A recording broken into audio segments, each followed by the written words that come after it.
it's my Chua. Welcome back to my channel. It's the beginning of August, and so you guys already know I will be filming my July reading wrap up. This month I read a total of 9 books, and I would say that it was a pretty good reading month. There were some all-time favorite reads, and I think there was only one book that I rated lower than a 3-star. Before I start, I do want to say in advance that I've talked about some of these books in my other videos as well, so I apologize if it does sound like I'm repeating myself a lot. Anyways, let's get into all of the books I read this month. The first book I read this month was The Takeover by T.L. Swan, and I feel like I read this like months ago because I just can't stop talking about this book. In this book, we're following Claire, who is a widow and a mother of 3 wild sons. She is struggling to keep her late husband's business afloat, right? And so when arrogant, confident Tristan comes by, he proposes to buy out her business. This immediately offends Claire, right? And so she flat out rejects his offer and hopes that she'll never cross paths with him again. 6 months later, they actually do meet again at a conference in France. Tristan is definitely still very intrigued with Claire, right? Because he's always been able to obtain any company or anyone that he desired. So during their time in France, he does decide to pursue Claire. As Claire is trying her best to avoid Tristan, she obviously cannot deny her attraction towards him, right? And so they do end up having a few steamy nights before returning home. From there, we obviously see that their intimate relationship doesn't stay in France, and it slowly becomes this very heartwarming relationship, right? Tristan is no longer just courting Claire, right, at this point, and so he is also building relationships with her 3 stubborn sons, and it just made this book just so hysterical, so emotional, and is such a beautiful read. I did end up rating this 5 stars. Okay, so I did have to move my car because the sun decided to make an appearance, but let's keep on going. The next book I read was American Queen by Sierra Simone, and you guys, this book was wild. We are following Greer, who is the granddaughter of former vice presidents, so she was exposed to politics like at a very young age. Greer always had this knack for being able to easily read people and their personalities, right? And so she was very observant, and her grandfather often used her as a spy. One night, her grandfather brings her to this political event, right? And there she meets Ash, who is several years older than her and several years more experienced than her. That night, they do share a very memorable kiss, and ever since then, Greer has been loyally longing for him, even though they've never connected after that. 6 years later, Greer finally realizes that she may never have a place in Ash's heart. Eventually, she meets this incredibly handsome and charming man, Embry, right? And he just seems to be the person that understands her heart. Greer eventually opens up to Embry, right? And then she does end up sharing her first passionate night with him. Even though she is still very heartbroken over Ash, she finds herself constantly wondering about Embry and waiting for his call. Fast forward to present day. After no contact from either of those men, Greer is suddenly surprised when the current vice president fetches her for the current president, right?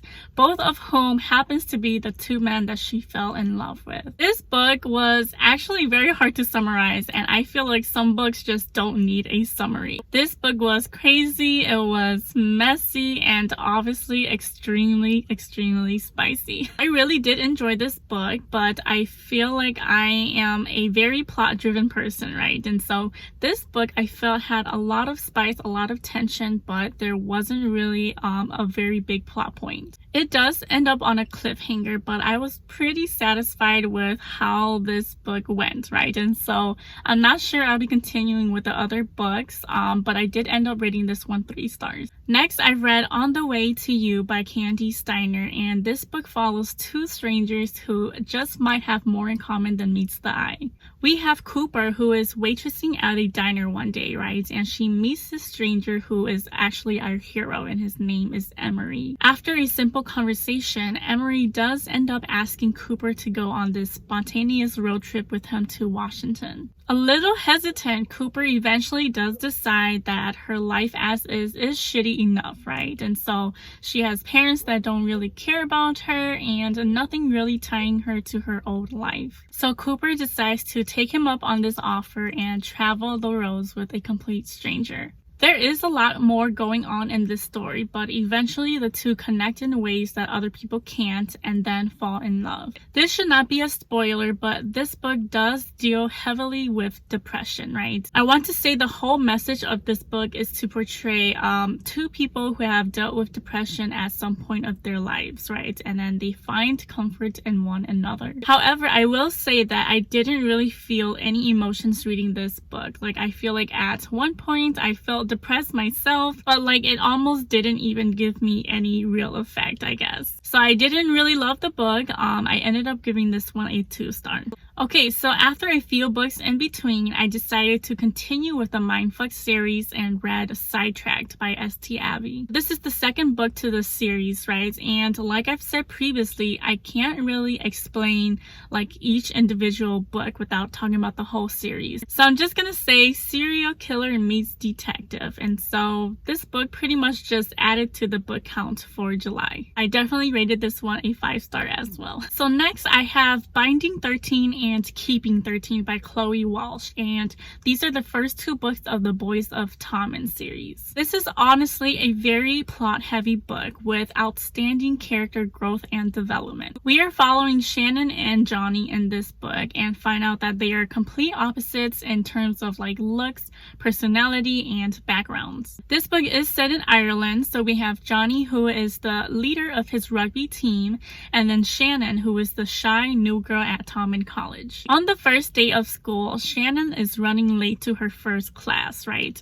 So she decides to cross the rugby field, and while doing that, she gets hit in the head with a rugby ball that was kicked by no one other than Johnny. So this is kind of their meet cute, and just like that, their fates are intertwined. Shannon just wants to live a simple life, right? And just kind of blend in with everybody else and hide in their shadows. But while Johnny is dealing with his own struggles, he can't help but notice that there is more to Shannon than he's ever suspected. So with that said, please do check out the triggers for this book. It is not your typical light and cheery book. And even though these books were like 700 pages each, it was still worth every single minute reading it. I promise you, I did end up giving both of these 5 stars. After the recent release of Twisted Lies and all of the hype that came with it, I was very excited to read that book and finish off the series. But I realized I never got around to reading Twisted Hate, so that was the next book that I decided to pick up. So one thing I noticed about like companion novel series, if I read them back to back, I find that there's a lot of similarities in each story and it sounds a little bit repetitive, right? So I do try to space out each book that I read. This book is Josh and Jules' story. So it is a relationship that started as enemies but eventually becomes romantic. They have never really gotten along from the start, right? So for Josh, I guess Jules has always been the person making snarky comments towards him and has always been such a pain, right? And for Jules, Josh had made it clear from the start that he thought of her as a bad influence towards his sister Ava. However, feelings start to change when Jules takes on this internship at the hospital that Josh works at. So they both find themselves entangled in this enemies with benefits situation. I really did enjoy that the banter in this book never really went away, right? The tension was always there, and even when they made things official, it kind of always felt like they still despised each other. I did end up rating this book 4 stars, and I really enjoyed the series as a whole, but I'm starting to notice that there is still this missing element that prevents me from rating all of these books 5 stars, right? But I can't put my finger on it. I can't really figure out for the life of me what that missing element is. It just in general doesn't feel like a full 5-star read for me. Next, I picked up a book that I heard from probably just 1 or 2 people, but I thought that the concept of this book was very, very interesting. This book is called The Flatshare by Beth O'Leary, and it follows 2 people who share a 1-bedroom apartment but have never ever met. And I mean, they both like purposely orchestrated so that they don't meet, right? So it will feel like they own their own personal apartments, but the costs and everything are cut in half. So we have Leon, who works night shift, right? And so he only occupies the room during the daytime. And then during like the weekends or whatever, he leaves to his girlfriend's house. And then we have Tiffy, who gets the room for the rest of the time. They've never had like a real conversation with each other, right? But throughout the whole story, we see that they leave these little little post-it notes for each other every single day. And then eventually they start picking up on each other's living habits. I did really enjoy this book, and I enjoyed the fact that our two main characters did not like officially meet each other until like 50% through the book. So then the pacing and the tension of the story was perfect. We also see how wholesome their friendship was, right? It was like they've known each other all along, right?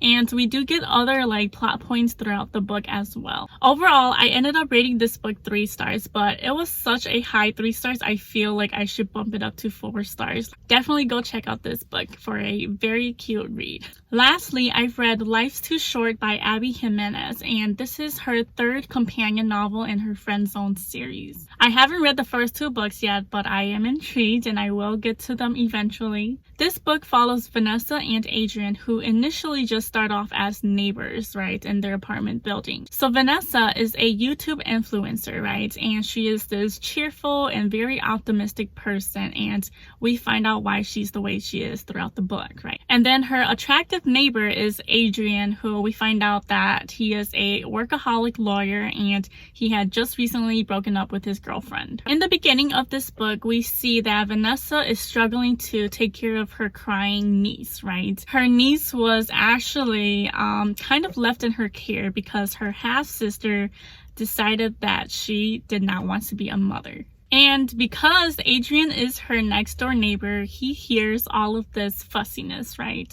So he decides to come over, knock on her door, and tell her to keep it down, right? And then he offers to take care of the baby while Vanessa can catch her breath for a minute and take a quick shower. From there on, they build this cute relationship together, right? And Adrian slowly becomes a big part of Vanessa's life. Like, he's always there to rescue her from any odd circumstance, and he's there to babysit when she needs, and eventually Vanessa starts to wonder about the life that she may never have. This one was also very, very good, like plot-wise, right? And I was totally vibing with the author's humor, and her banter was so fucking cute, right? So I did end up rating this one 3 stars as well. Alright, that is it for me. So those were the 9 books that I read this month. I wanted to make it a goal to read at least 10 books every single month, right? If you've also read any of these books, I'd love to know your thoughts and opinions in the comments below. As always, please like, share, comment, and subscribe if you haven't already, and I will see you next week. Thank you for watching. Bye.